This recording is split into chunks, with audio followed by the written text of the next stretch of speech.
Bienvenue sur Radio Charonne. Bonjour à tous et à toutes. Donc nous allons vous présenter ce qu'est ANI International et pourquoi nous avons choisi de co-animer ce cycle d'ateliers sur les thématiques du racisme et de l'antisémitisme. Donc ANI International, c'est une association qui, depuis plus de 20 ans, s'est engagée pour l'inclusion sociale, l'éducation populaire et la lutte contre les discriminations à travers des actions à l'échelle locale et internationale. Le projet que nous avons mis en place dure 6 séances, de mars jusqu'en avril, et a lieu tous les jeudis. Les thèmes que nous avons abordés durant ces séances sont les discriminations raciales et antisémites, et c'est pour cela que nous avons fait appel à la LICRA. Pour en parler, nous avons utilisé l'outil de la radio. Pour ce faire, nous sommes déjà passés par une phase de mise en commun des informations, notamment des références culturelles, pour ensuite passer par une phase de rédaction, d'essai de l'outil radio, et ensuite concrétiser le projet avec plusieurs séances d'enregistrement. Bonjour à tous, je m'appelle Sarah et je suis actuellement en service civique au sein de la LICRA, Ligue internationale contre le racisme et l'antisémitisme. Il y a quelques mois, l'association ANI a fait appel à nous en tant qu'acteurs de la lutte contre le racisme et l'antisémitisme pour un projet de podcast radio qui s'inscrit dans la semaine de la lutte contre le racisme et l'antisémitisme. Pour ma part, c'était une expérience enrichissante et une collaboration fructueuse avec l'association ANI. Durant 6 semaines en tant que service civique, j'ai pu encadrer et guider les participants durant cet atelier. J'ai également effectué la partie importante de prévention contre le racisme et l'antisémitisme qui sévissent encore de nos jours. Ainsi, chacun a pu apporter son expérience et ses connaissances pour animer ce podcast. Je tiens sincèrement à remercier l'association ANI pour avoir fait appel à nous pour ce projet. Tous les participants qui ont fait vivre cet atelier, ils se sont tous impliqués dans leur recherche. Et je tiens également à remercier le Centre Charonne pour leur accueil et pour leur hospitalité. Merci beaucoup. Podcast numéro 1. Bonjour et bienvenue sur Discriminonde, l'émission qui met en avant les combattants du racisme sur nos ondes. Je suis Anthony et vous êtes avec moi pour les 20 prochaines minutes. Aujourd'hui, nous avons Lauriane, l'agente de Soprano, le cousin de Damson, Idriss, alias Franklin Saint, avec Géraldine, et le neveu de Bob Marley, Ariston. Pour ma part, je vous présenterai Angela Davis, qui est pour moi l'une des plus grandes figures de la lutte antiraciste, sous toutes ses formes. Bonjour Lauriane, et merci d'avoir répondu à notre invitation. Que peux-tu nous dire sur Soprano et sur le combat du racisme ? Bonjour, je vais vous présenter Soprano. Il est né le 14 janvier 1979 à Marseille. De son vrai nom, Saïd Moumbaba, il est l'aîné d'une famille de 5 enfants et 2 de ses frères sont aussi rappeurs. Son père ne voulait pas qu'il se lance dans le rap car ça l'inquiétait. Il a désobéi à son père et à 10-11 ans, il a commencé à enregistrer grâce aux animateurs de son centre social. Soprano est un membre fondateur du groupe marseillais Psychiatre de la Rime. Il s'est lancé dans une carrière solo en 2007. Il parle de plusieurs sujets dans ses musiques, dans Hiro, Cosmo ou encore Fragile. Son album Cosmopolitanie, c'est un pays imaginaire où on pourrait arrêter de toujours pointer du doigt les religions, la couleur de peau ou la différence.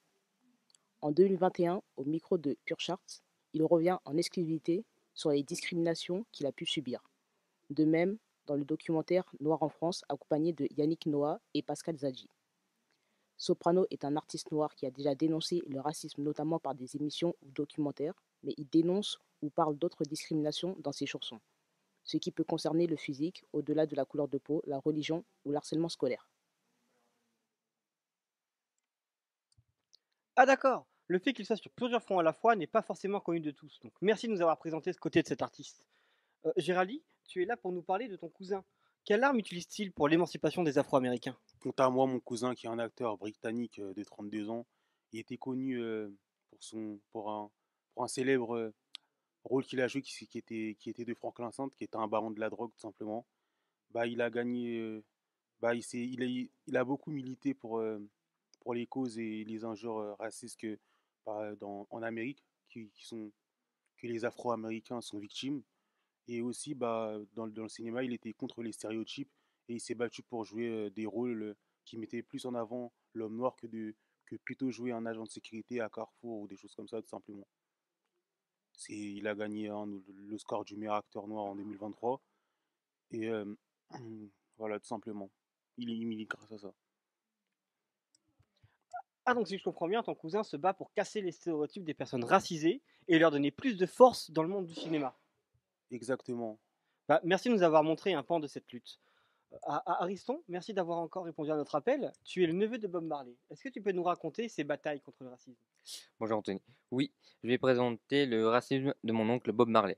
Donc Bob Marley dénonce le racisme et l'oppression qui ont subi les communautés euh, afro-jamaïques.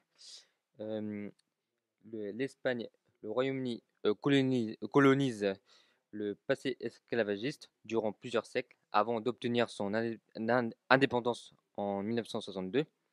Il a engagé les droits humains, la réconciliation, l'égalité, la liberté et la paix et la justice entre tous ces peuples.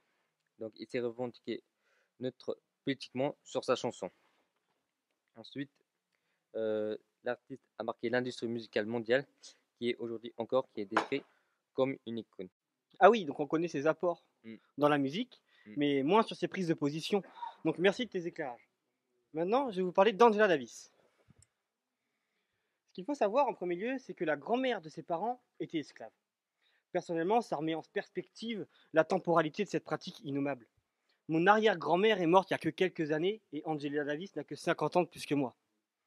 Dans son enfance et sa jeunesse, c'était la ségrégation qui trônait aux États-Unis et sa famille était d'ailleurs la première à occuper une banlieue de blancs. Dynamite Hill. Ce nom fait référence aux attaques à la bombe que subissaient les Noirs quand ils ont continué à s'intégrer dans le quartier. Des bombes. Aujourd'hui, et tant mieux, c'est tout un pays, voire le monde, qui est impacté par l'explosion d'une bombe.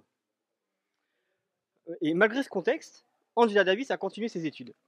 À la fac, elle s'intéresse à la philosophie et notamment à Marx et Engels, et donc au communisme, et aux expériences utopistes de Robert Owen.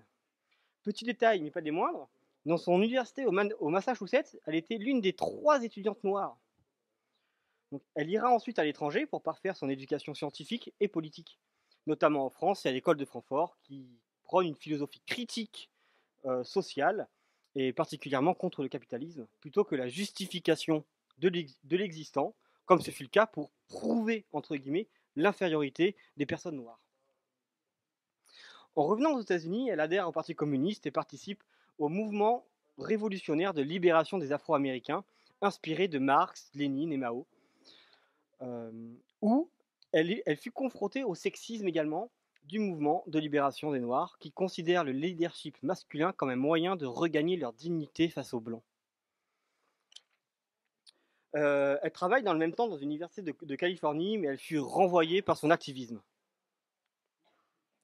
En profondeur, c'est vraiment l'antagonisme blanc-noir qu'elle rejette, et par ailleurs toutes les formes d'antagonisme entre les humains, qui concernent également le genre, et le féminin et le masculin. En France, elle prend donc acte de l'acharnement contre le voile, qu'elle considère comme un outil de résistance dans ce contexte et souligne le caractère raciste qui vise les femmes de l'interdiction du port religieux à la crèche, qui par ailleurs exclut les plus vulnérables du monde du travail et de l'éducation. Petit fait peut-être important, elle fait son coming out en 98 en tant que gay. Elle est végane et cette pratique est pour elle les prochaines arènes de lutte majeures. En 2019, l'Institut du droit civil retire sa récompense car elle soutient le boycott d'Israël. Et en 2023, Valérie Pécresse refuse de baptiser un lycée à son nom pour ses opinions sur la laïcité et le port du voile. Et je trouve que cette figure, elle est vraiment importante car elle montre bien la notion d'intersectionnalité, c'est-à-dire le fait que faire partie de plusieurs communautés à la fois agit sur les individus de manière complètement différente et de complètement inégale. Voilà. Donc l'émission touche à sa fin. J'aimerais remercier nos invités pour les munitions qu'ils nous ont apportées pour la lutte contre le racisme et je vous dis à bientôt sur nos ondes. Podcast numéro 2. Bonjour à tous. Nous sommes sur ma Radio Charonne. Je suis avec le fils le fils du condamné, et Maître Faria. Selon le rapport du ministre de l'Intérieur en 2023, le nombre de crimes et délits à caractère raciste enregistrés par la police et la gendarmerie nationale a très fortement augmenté d'environ 32% par rapport à 2022. L'émission d'aujourd'hui porte sur le film La Voix de la justice, réalisé par Destin Daniel Criston en 2019. Nous allons faire un jeu de rôle avec les participants d'aujourd'hui qui vont chacun se mettre dans la peau d'un personnage du film. C'est un film inspiré de faits réels qui reprend l'affaire de Macmillan de l'avocat Brian Stevenson. Ce jeune avocat a décidé de se rendre en Alabama, aux États-Unis, pour défendre des jeunes qui ont été condamnés à mort, avec le soutien d'une militante locale, Evan Hensley. Un de ses premiers cas est celui de Walter Macmillan, qui en 1987 est condamné à perpétuité puis à la chaise électrique pour le meurtre d'une jeune fille de 18 ans. L'avocat Stevenson tente d'annuler sa condamnation en expliquant le manque de preuves alors qu'il se bat pour Walter et d'autres comme lui au sein d'un système hostile. Il va se confronter au racisme avec les différents interlocuteurs. Nous allons discuter autour des notions des discriminations racistes, justice et droits de l'homme. Je vais donner la parole au fils. Penses-tu que ton père est innocent? Mérite-t-il tout ceci? Alors oui, bonjour. Moi je dis non, mon père ne mérite pas la peine de mort car il est innocent. Il n'a jamais fait de mal à qui que ce soit. Je connais mon père, je sais comment il est. Il n'a jamais eu de problème avec la justice ni la police. Je trouve ça bizarre qu'une personne innocente est reconnue coupable pour un meurtre alors qu'il a un casier judiciaire vierge. S'il avait un casier judiciaire pour des délits, peut-être que ça serait logique qu'il soit coupable. De plus, je trouve que cette affaire manque de preuves. Pour ce qui concerne la preuve, nous avons un témoignage d'un homme qui affirme avoir vu le crime. Votre père n'est donc pas innocent. D'autres témoins ont décrit un homme et les policiers ont dessiné un portrait qui ressemble beaucoup à votre père. La peine de mort est justifiée vu qu'il a commis le meurtre de cette jeune fille âgée seulement de 18 ans à Montéréville le 1er novembre 1986. L'accusé a utilisé une arme à feu et a tiré à plusieurs reprises dans le dos de la victime. Pour une question de justice concernant la réparation des victimes, il doit mourir. S'il doit mourir, est-ce que vous vous rendez compte de ce que vous êtes en train de dire? Pour moi, la peine de mort, c'est inhumain. Vous n'êtes personne pour enlever la vie d'autrui. Le témoignage n'est pas fiable. Mon père n'était pas sur le lieu. Il mangeait du poisson frit avec ma famille. Mon père n'a jamais eu d'arme à feu. Je trouve que cela n'a pas de sens car Je trouve que cela n'a pas de sens que mon père se fasse arrêter sans perquisition. La procédure n'a pas été respectée. Mon père a été embarqué sans preuve, dont l'arme à feu avec laquelle le meurtre a eu lieu. Je trouve que les policiers ne sont pas des policiers mais des ripoux. Un bon policier aurait fait plus d'enquêtes en allant à la boutique où provient l'arme pour demander au vendeur s'il connaît mon père. C'est pas normal. Je ne suis pas d'accord. La justice a fait son travail en enquêtant sur le meurtre. Je suis seulement avocate, c'est le juge qui affirme que votre père est coupable. Vous ne pouvez pas insulter les policiers, ce sont des personnes qui respectent les lois. Sans eux, la société vivrait dans le chaos. Selon vous, votre père est innocent, mais vous ne pouvez pas l'affirmer sans raison. L'avocat de votre père doit le prouver pour annuler sa condamnation à mort. Mais sa condamnation a été obtenue à tort, sur la base de faux témoignages qui montrent le racisme que la population blanche envers la communauté noire. Il a été condamné à mort pour le meurtre d'une femme blanche, alors qu'il n'a jamais vu. Son cas illustre les dysfonctionnements de la justice américaine qui ne prend pas en compte réellement les preuves et faits. La condamnation à mort n'est pas justifiée. Cet acte ne respecte pas du tout la dignité humaine.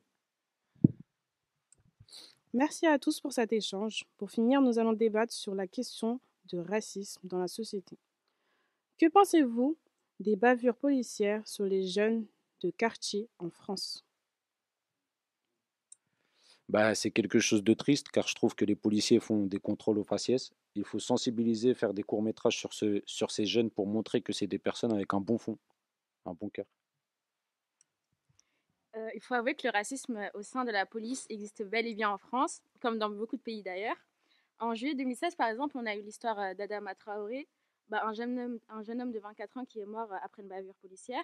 Et c'est seulement récemment, après 8 ans, que la justice elle a reconnu enfant l'interpellation violente des gendarmes qui a causé la mort de ce jeune homme. Et cette histoire et plein d'autres, elles témoignent des bavures policières envers les personnes souvent racisées qui ont lieu en France. Ok, bah merci à tous et je vous remercie de nous avoir écoutés. Et puis voilà.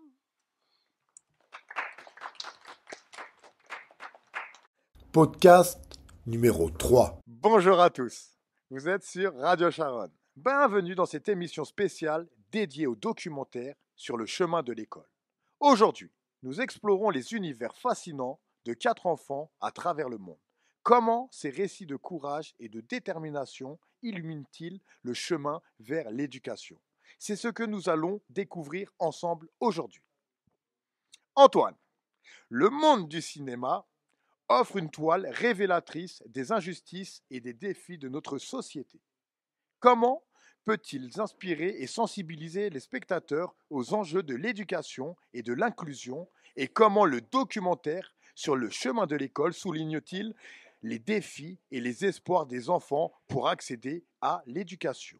Tony, spécialiste du documentaire, va nous donner des informations complémentaires sur ce sujet. Tony, à toi la parole. Bonjour David, merci Bonjour. de la parole. Salutations à mes co-débatteurs et salutations également à nos téléspectateurs de la radio Charonne, fréquence 1901 à travers le monde et particulièrement à Paris 20e.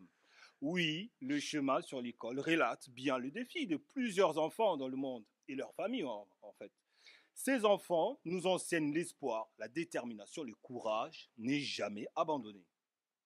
Ils sont des héros pour leur famille. Vous savez, chaque famille a ses héros. De l'Argentine en passant par le Kenya, nous voyons ce combat des inégalités, des chances, l'accès à l'éducation, bien d'autres. C'est pareil partout, je dirais. J'ai vécu une situation pareille. Faire plus d'1 heure de marche pour accéder à l'école, marchant au long de la nationale numéro 1 à Kinshasa, avec une circulation dense, traverser parfois la savane, prairie. Le danger m'accompagnait avec mes amis, mes frères, sur la route de l'école. Alors je réalise que c'était un défi, un combat personnel qui continue jusqu'à ce jour sous d'autres formes, on est d'accord. Alors le pouvoir du cinéma, qu'est-ce que je pourrais dire sur le pouvoir du cinéma? Le cinéma aide par la diffusion, le partage des contenus, films, documentaires, podcasts, séries, j'en passe, à l'éducation des masses, qui sans doute engendre une prise de conscience, parce que nous en sommes là, une prise de conscience. Pas assez, à mon goût. Pour plus de 60 millions d'individus en France, notre cher documentaire en 2013 n'a réalisé que moins de 5 millions d'entrées au cinéma. Alors la question, est-ce qu'il serait possible d'inclure ces genres de projets, un grand projet j'estime, à l'éducation nationale, qui permettrait à des familles d'inclure encore d'autres formes de sensibilisation? Donc le cinéma a ce pouvoir-là. Alors, vous savez, tout le monde ne peut pas s'offrir une place au cinéma aujourd'hui. Raison pour laquelle j'estime que dans l'éducation, ça va le faire. Alors que la sensibilisation commence aussi dans les familles. Quand je parle de la famille dans sa grandeur élargie. Il y a sans doute ces combats dans chaque famille dans le monde.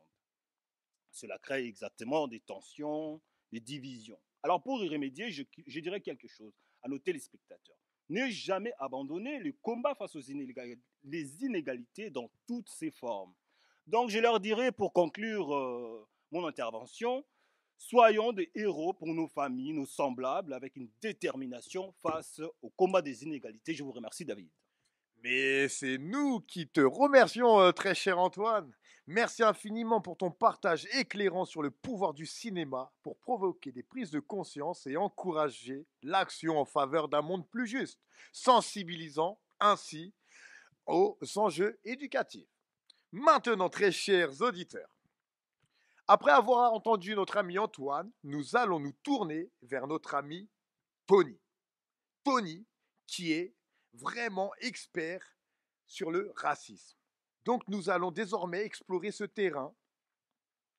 Voilà, le combat contre le racisme avec notre très cher spécialiste Tony. Donc Tony, en utilisant le sport, notamment le football, comme moyen de sensibilisation et d'inclusion, comment peut-on transformer les stades en lieu de lutte contre les discriminations?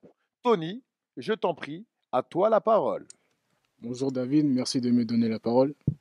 En utilisant les sports, notamment le football, comme moyen de sensibilisation et d'inclusion, comment peut-on transformer les stades en lieu de lutte contre les discriminations? Déjà, enchanté, moi c'est Tony, ancien joueur de foot. J'ai fait du foot quand j'étais jeune.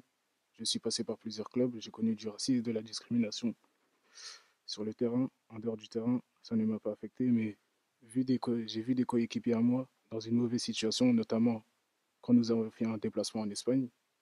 C'était un tournoi et là-bas, il y avait du racisme. Pour eux, c'était normal. Bref. Maintenant, j'utilise le sport pour régner des bonnes valeurs, notamment les jeunes. C'est très important de les sensibiliser parce que c'est eux le futur. Mixer tous les jeunes du quatre coins du monde. Aujourd'hui, il y a plusieurs associations pour lutter contre le racisme.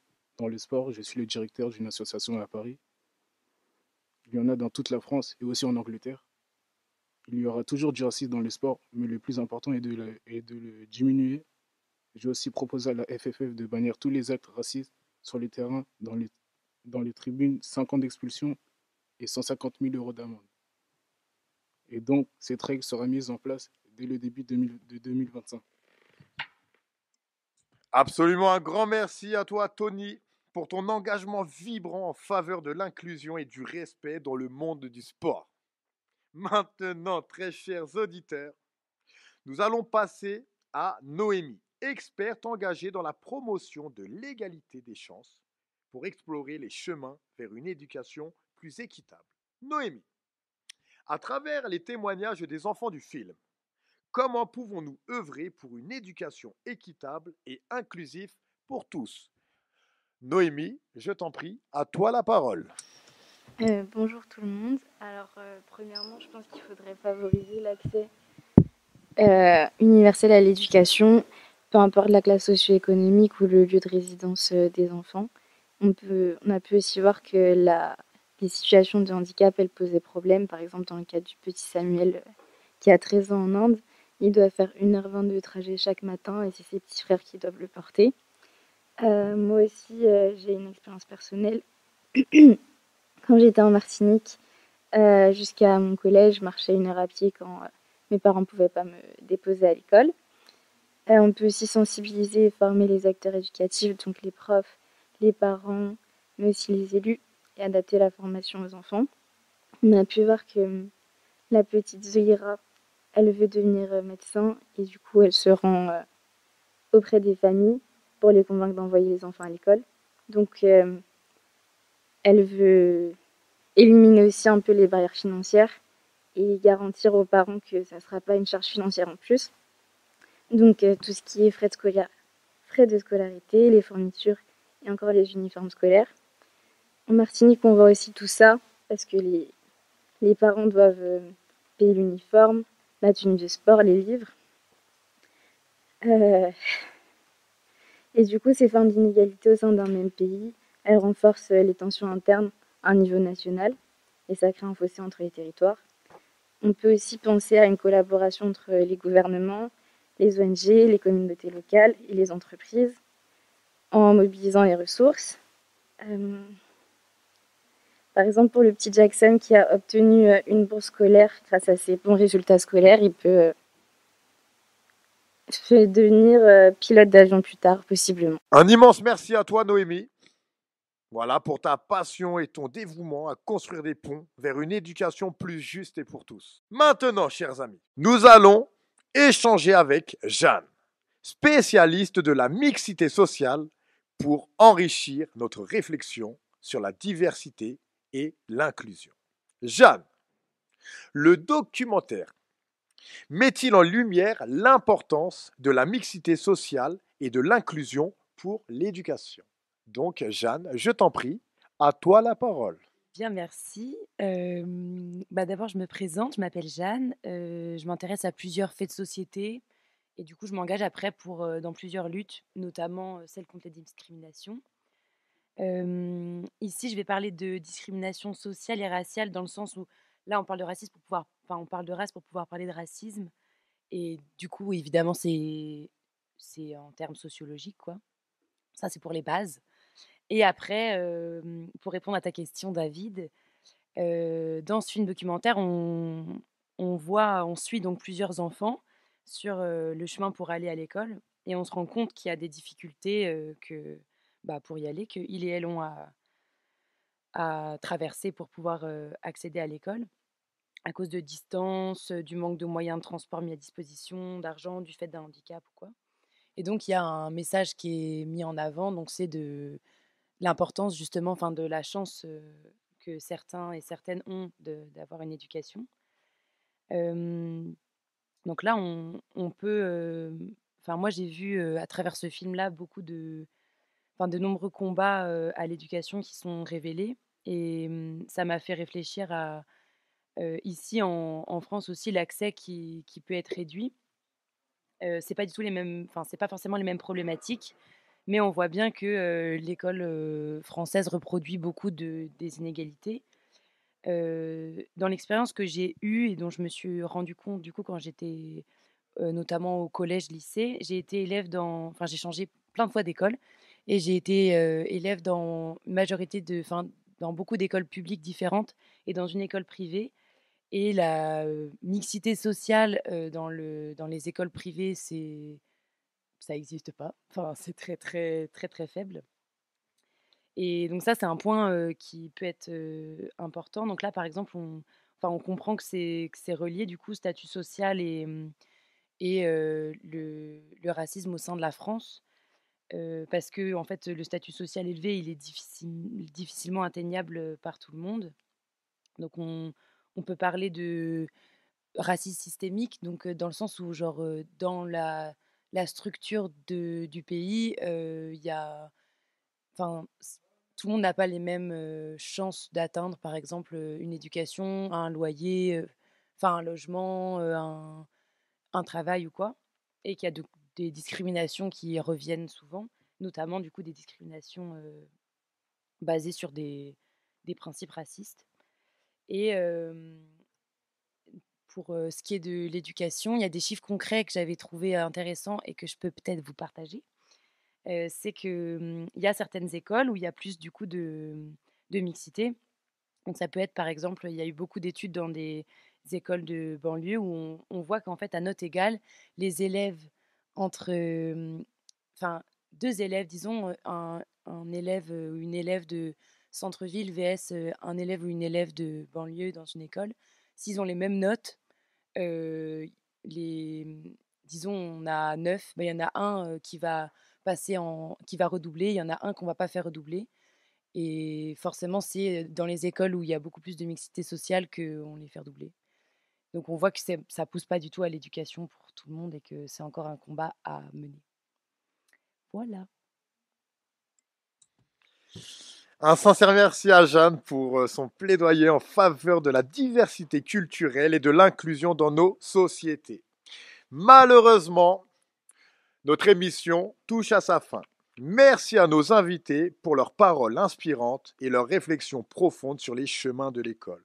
Ces histoires de courage et de résilience nous rappellent l'importance fondamentale de l'éducation pour chaque enfant. Souvenons-nous que chaque kilomètre vers l'école est un pas vers un avenir lumineux pour tous. Questions et réactions du public. Donc maintenant, on a fini les enregistrements. Est-ce qu'il y a des questions dans le public ? Oui, j'ai une question pour vous. Vous avez fait pas mal de trucs pendant ces 6 semaines. Vous avez cherché les thématiques, vous avez travaillé en groupe, vous avez écrit, vous êtes enregistré. Qu'est-ce qui a été le plus dur pour vous et qu'est-ce qui a été le plus intéressant ? Pour moi, le plus dur, c'était d'écouter ma voix. C'est juste ça, c'est tout. Le plus intéressant, c'était le travail.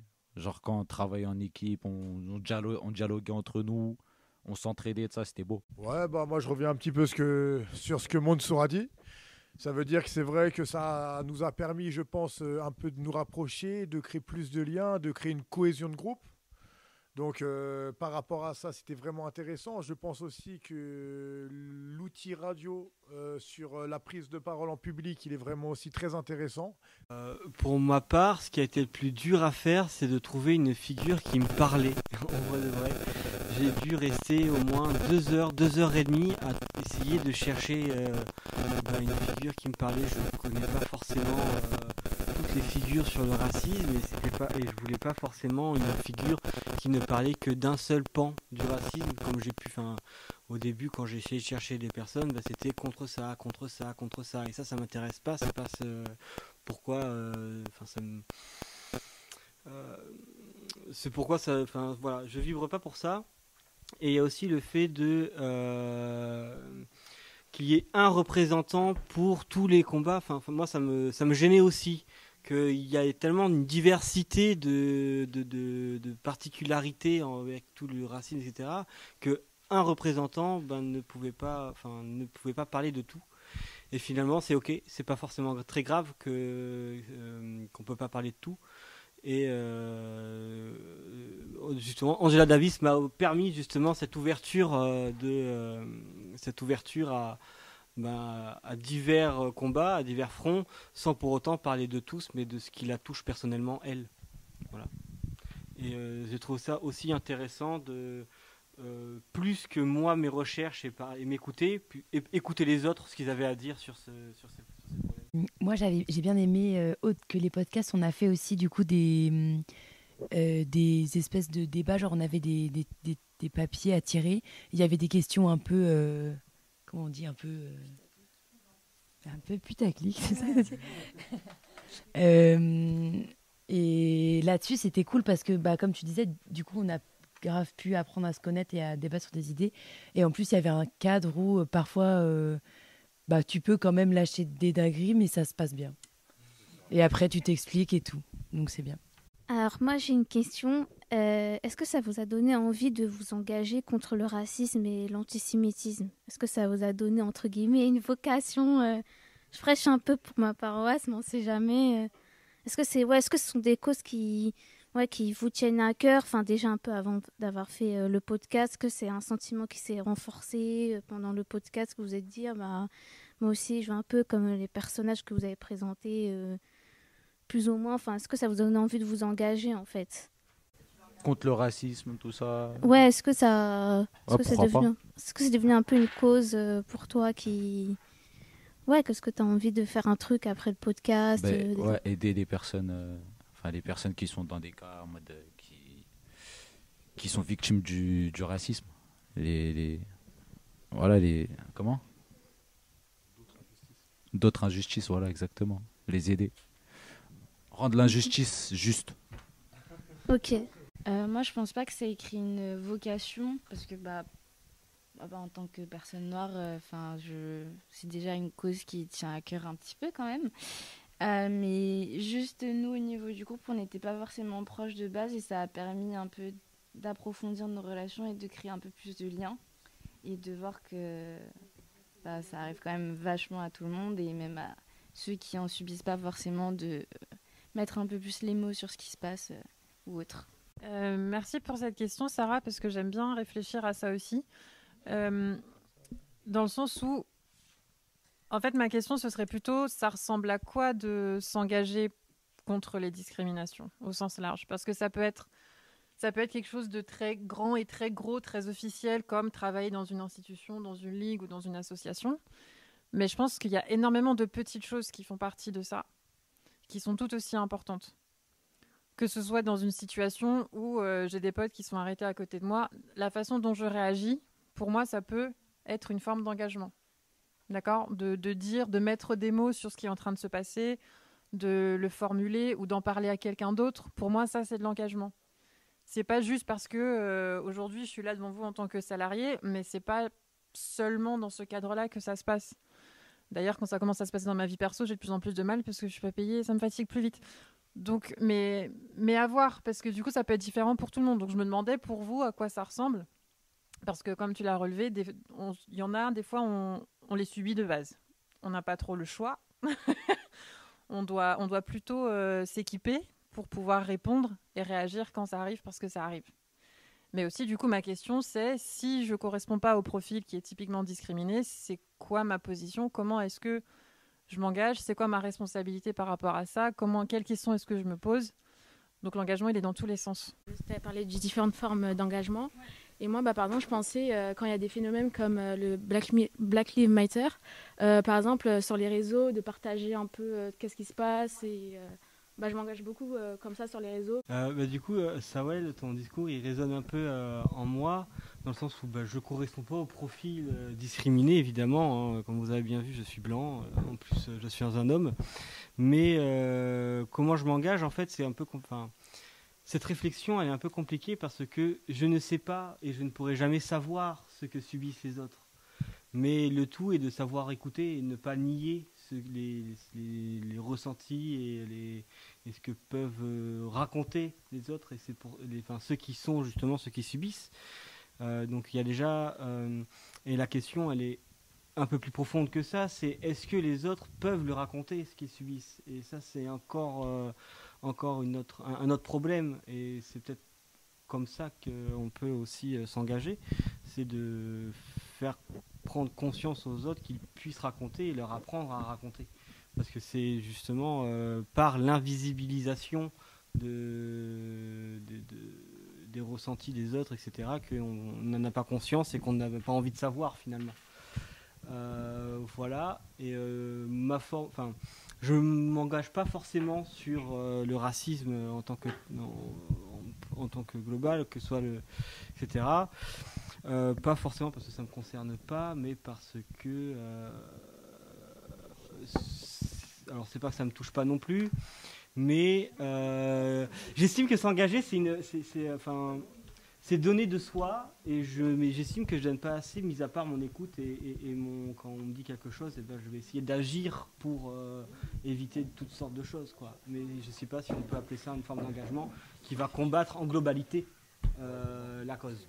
Je voulais juste compléter que quand on entend engagement, on entend beaucoup de choses, c'est-à-dire rejoindre une association ou faire des vraies actions, actions ancrées dans la réalité. Mais juste ne pas être ignorant, s'éduquer sur le sujet, c'est déjà s'engager. Donc, Je suis du même avec les interventions précédentes et surtout, comme j'ai être à l'écoute des victimes, parce qu'il y a certains avaient rapporté qu'il y avait des amis ou de la famille qui étaient victimes de racisme. Donc ouais, les écouter. Puis c'est surtout un petit peu, voilà, comme je dis, un petit peu au quotidien, faire un peu de la prévention autour de nous. Je pense que ouais, c'est important. Si chacun apporte une pierre à l'édifice, on peut permettre d'être efficace contre la lutte, contre le racisme et l'antisémitisme. Donc ouais, sur les réseaux sociaux ou autres, c'est important d'éduquer là-dessus. Alors c'est très intéressant ta question. Alors déjà sur l'antisémitisme, déjà en fait de base je vais faire un petit rappel bref, vraiment très historique sur la LICRA. Donc ça a été créé en 1927. Au début, ça s'appelait LICA, c'était centré sur l'antisémitisme. Puis après, on a ajouté le R pour racisme. Et on veut vraiment faire la différence parce qu'en fait, c'est un peu dans la définition, parce qu'en fait, le racisme, c'est contre les religions. Et en fait, quelqu'un de raciste va penser qu'une autre personne a une supposée race, alors qu'on appartient tous à la même race, la race humaine. Mais les racistes pensent qu'il y a plusieurs races, que l'autre race est inférieure aux autres. Alors que l'antisémitisme, la personne qui est antisémite va penser, ça va être ciblé sur les juifs et va penser que les juifs, on entend souvent les clichés, les juifs sont riches, les juifs ont beaucoup de pouvoir, etc. Et va donc penser que les juifs sont plus puissants que les autres. Donc c'est pour ça qu'on a fait un peu la différence entre racisme et antisémitisme pour montrer que c'est pas la même définition, même si sur le même plan c'est condamnable, moralement, juridiquement. Alors c'est une forme de racisme. C'est une forme de racisme, mais comme je dis, c'est la définition qui va faire la distinction. Mais c'est une forme de racisme, bien évidemment, qu'il n'y a pas de hiérarchie entre racisme et antisémitisme sur le même plan. C'est inhumain et intolérable. Et surtout pour dire qu'à la LICRA, parce qu'on attend aussi, il y avait aussi un petit cliché que comme quoi, oui, la LICRA défend que les juifs, etc. On défend franchement tout le monde. Et après, oui, sur le racisme, on inclut aussi tout ce qui est, comme tu as dit, anti-musulman. Je crois que tu avais parlé de ça. Donc ça, on l'inclut dans le terme racisme. Voilà, tout ce qui est anti-musulman. Donc, voilà. Donc si tu as d'autres questions sur la... En fait, je crois, à un moment, tu avais parlé anti-musulman ou un truc comme ça. Que Sarah disait, j'ai eu l'impression que... tu distinguais conceptuellement en fait le racisme et l'antisémitisme, ou le racisme c'est de faire une hiérarchie entre les races et donc dire que les autres races sont inférieures, alors que l'antisémitisme c'est justement l'inverse, c'est de dire que les juifs sont supérieurs. Et c'est pour ça qu'on fait la scission. C'est parce que on ne pense pas que les juifs sont inférieurs, mais supérieurs. Et c'est pour ça qu'on fait à la fois le racisme, parce que dans l'islamophobie, c'est justement que les musulmans sont inférieurs. Donc ça reste du racisme. Voilà. De haine aussi qui. Parce qu'on avait vu Est-ce ça, que c'est. du coup, Voilà. Si vous me corrigez, vous pouvez me corriger, mais c'est comme ça que je l'ai compris aussi. Oui, oui. Bah, du coup, on l'avait vu, il me semble, au début des 6 semaines. Ouais, désolé. Et on avait vu du coup ce que tu viens de dire dans une des premières séances. Mais ce qu'on avait vu aussi, ce que j'avais pas dit du coup, mais je m'en rappelle maintenant, c'est que l'antisémitisme et le racisme, on peut les distinguer comme deux réalités parce qu'elles s'ancrent dans l'histoire à des moments différents. Et en fait, le racisme, on le resitue aujourd'hui au 19e siècle, donc dans la création des races qu'on connaît en France ou aux États-Unis, etc. Les Arabes, les Noirs, etc. C'est des choses qui sont créées pendant le Second Empire colonial en France, des trucs qui sont assez proches de notre histoire contemporaine, alors que l'antisémitisme, on peut le retracer jusqu'à l'Antiquité. En fait, c'est une histoire qui est plutôt longue, et si on fond les deux réalités ensemble, ça dessert en fait les victimes en soi, tu vois. Donc je pense que c'est un truc qu'il faut aussi noter. Ouais.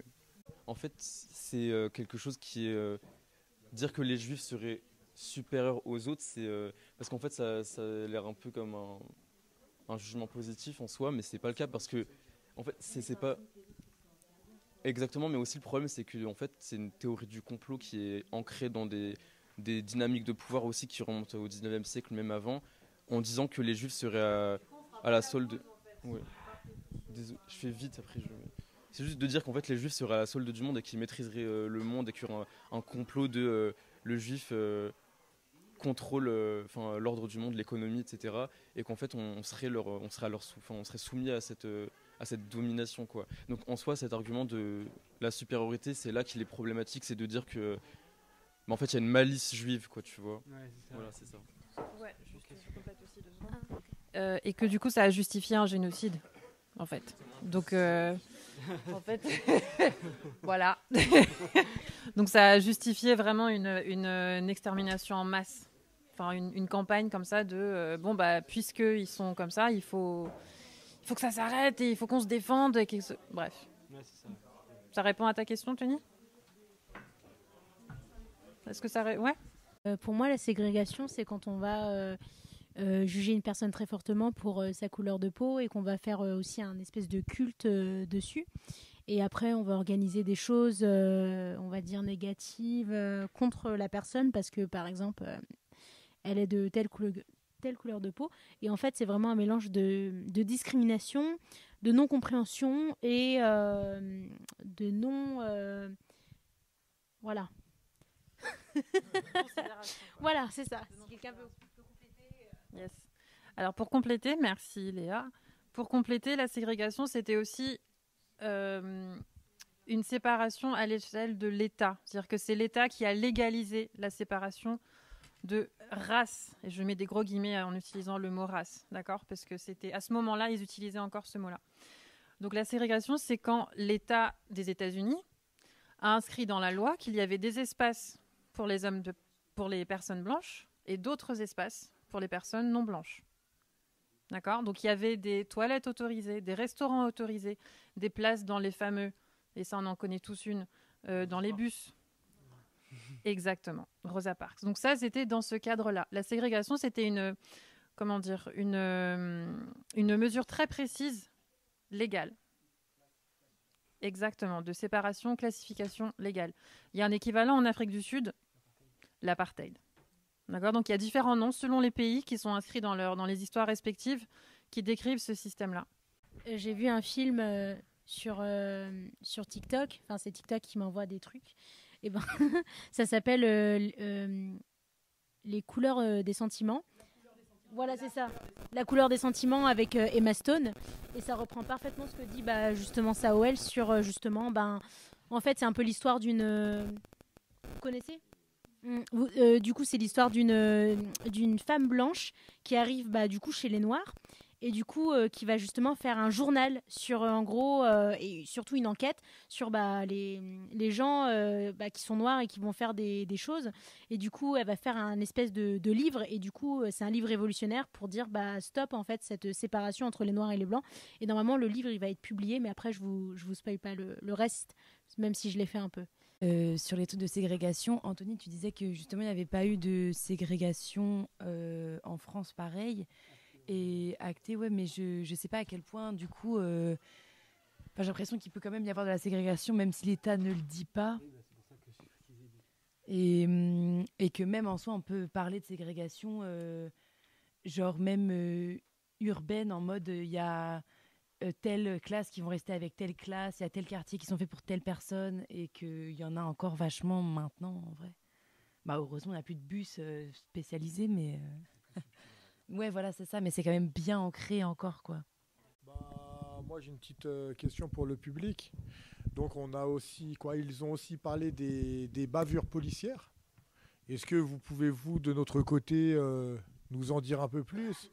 Est-ce que vous avez peut-être déjà vu un acolyte se faire peut-être interpeller de manière musclée? Est-ce que ça vous est déjà arrivé à vous-même? Est-ce que vous pouvez nous en dire un petit peu plus par rapport à cela, s'il vous plaît? La question, c'est qu'est-ce que vous en pensez de ces bavures policières en mode, c'est quoi votre avis sur ça? Oui, ça existe parce que j'étais avec des potes à moi dans le train, et ils ont contrôlé mes potes et pas moi. Et voilà.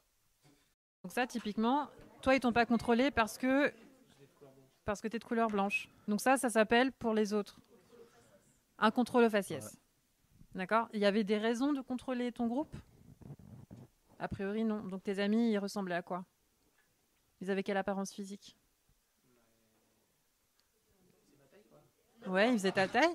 Non, mais c'est super. Enfin, c'est ça qui est intéressant, c'est qu'il y a des points de vue. Quand vous demandez à des enfants c'est quoi la différence entre eux et leur meilleur ami, il y en a un qui peut être en situation visible de handicap, peut être d'une couleur différente, il peut être d'un signe religieux différent. Ils vont juste dire lui, il aime pas le chocolat ou machin. Ils pensent pas du tout aux critères auxquels nous on fait référence aujourd'hui. Donc c'est pour ça que je te pose la question. Donc cette innocence, elle est. Enfin, tu vois, s'ils l'avaient, on n'en serait pas là. Donc est-ce qu'ils ressemblaient juste pas à toi, en fait? Donc comment tu décrirais tes amis? Voilà, tu peux le dire. Hein. Donc par exemple, ils sont de couleur noire et eux, ils ont été contrôlés et pas toi. Voilà, contrôle au faciès. Merci Alexandre. Alors moi, c'est des membres de ma famille, mes cousins qui ont déjà été victimes. Enfin après, c'était pareil, contrôle au faciès. Mon petit copain aussi, il m'avait dit que quand il était un peu plus jeune, régulièrement, il se faisait contrôler, et ses autres amis blancs, ils n'étaient pas sollicités. Après, pour ma part, moi, plus tard, je vais être policière ou gendarme. Donc, je savais ces réactions, mais je vais surtout lutter contre le racisme et l'antisémitisme éventuellement dans la police, et lutter contre ces clichés qu'on peut avoir sur l'institution, sur l'État. Donc, c'est vraiment un combat aussi qui me tient à cœur. Donc, voilà. En tout cas... Ouais, mais il n'y a pas tous les policiers ou tous les gendarmes qui sont racistes. Je veux surtout montrer ça. Surtout que pour ma part, je connais beaucoup de gens d'origine maghrébine qui sont dans la police et dans la gendarmerie. Et mon grand-père qui était militaire. Donc c'est pour montrer qu'il y a de la diversité et que tout le monde n'est pas raciste. Et peu importe, même dans tous les métiers. C'est pour ça aussi que je suis dans une association antiraciste aussi. Donc des fois, il y a aussi... Merci. Des fois, ce qui est compliqué et ce qui est important, parce que en tant qu'être humain, on sait qu'il faut être vigilant par rapport aux discriminations. Ça nous amuse pas. Personne, on trouve pas ça bien, d'accord? En général, on est d'accord assez facilement là-dessus. Maintenant, quand on parle de la police, quand on parle de quelque chose aussi grand comme cette institution et un système, il faut savoir que le système va être plus fort que l'individu. Donc on peut avoir les meilleures intentions du monde, il faut faire attention à comment le système il est fait. Parce que comme on vous l'a dit tout à l'heure, comme on se l'a rappelé tout à l'heure, des fois le système il a légalisé la ségrégation et l'apartheid. Donc tout ça c'était légal. Donc c'était compliqué à défaire. Et une fois que ça s'est installé, on est passé à la génération suivante. pareil, ça se transmet dans la tête. Donc il y a des attitudes inconsciemment qui se transmettent. Donc de faire cet effort-là, ça c'est important, de faire cet effort de comment est-ce que moi je traite la personne en face, que je sois gendarme, police, prof, n'importe quoi. Comment est-ce que je fais attention à ça? Et est-ce que je fais attention parce que je suis prof, ou est-ce que des fois, pour être accepté par mes collègues, il faut que je montre un certain comportement? Est-ce que pour avoir une promotion, il faut que je fasse quelque chose d'une certaine manière? Si j'ai besoin de l'argent, comment je fais? Il y a toutes sortes de pressions. Ça, vous connaissez, vous savez bien, dans la vie, il y a plein de choses, on se sent obligé de faire telle chose. On en a besoin. Donc des fois, c'est un luxe de pouvoir se permettre de se comporter vraiment comme c'est bien. Ensemble, continuons à construire des chemins d'inclusion, de respect et de tolérance pour un monde où chacun a sa place, sa voix et son avenir. Merci à tous pour votre écoute et votre engagement. Vous étiez sur Radio Charonne. Merci de votre écoute. Radio Charonne.